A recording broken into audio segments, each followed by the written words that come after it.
Thank you, Mr. Speaker. I'd like to recognize Mr. Paul Gillmor, who is a United States Air Force veteran, and he was a judge advocate, so he knows some of the legal problems involved in this thing, and I'd like to yield him 5 minutes. The gentleman from Ohio is recognized for 5 minutes.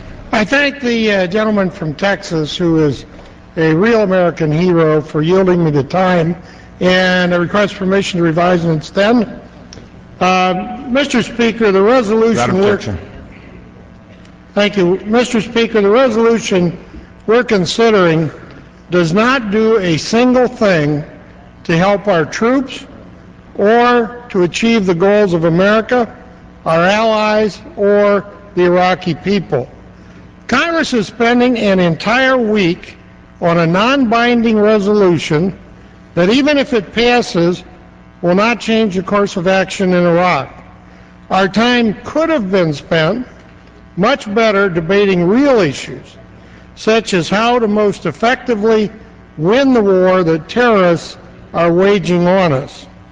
Now, personally, I'm skeptical that an increase of 20,000 troops will make the difference and that it will stabilize Baghdad and Iraq. But for me, the question is, to whom should we listen regarding operational decisions in Iraq? Should we listen to the recommendations of the U.S. military or to the politicians in Washington? And as an Air Force veteran, I think we should accept the recommendations of our military. And in that respect, 2 weeks ago, the General in Command of Ground Forces in Baghdad said, and I quote, "By bringing more troops in, it provides us the opportunity to work with them, to provide more time, to defeat this threat, which is both an al-Qaeda threat as well as sectarian violence," and end of quote. You know, I have visited in Germany in the medical facilities with our wounded troops from Iraq. A member of my family served a year in a combat zone in Baghdad, and I am incredibly proud of our men and women in the military. They are talented, they are dedicated, they are professional, and they are the best in the world. And we owe them a tremendous debt of gratitude.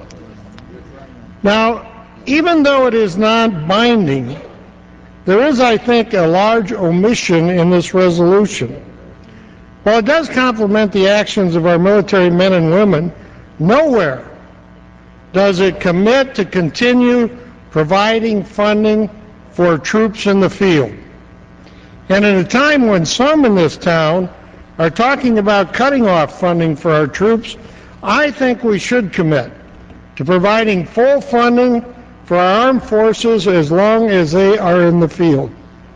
Now, there's no guarantee that this troop buildup will be successful or that the Iraqis will succeed in finally taking over the security situation in a responsible way. But what we do know is at this point there is not a better plan proposed which has a chance of victory. And we also know that failure in Iraq threatens the security of the United States, the security of the Middle East, and in fact the whole world.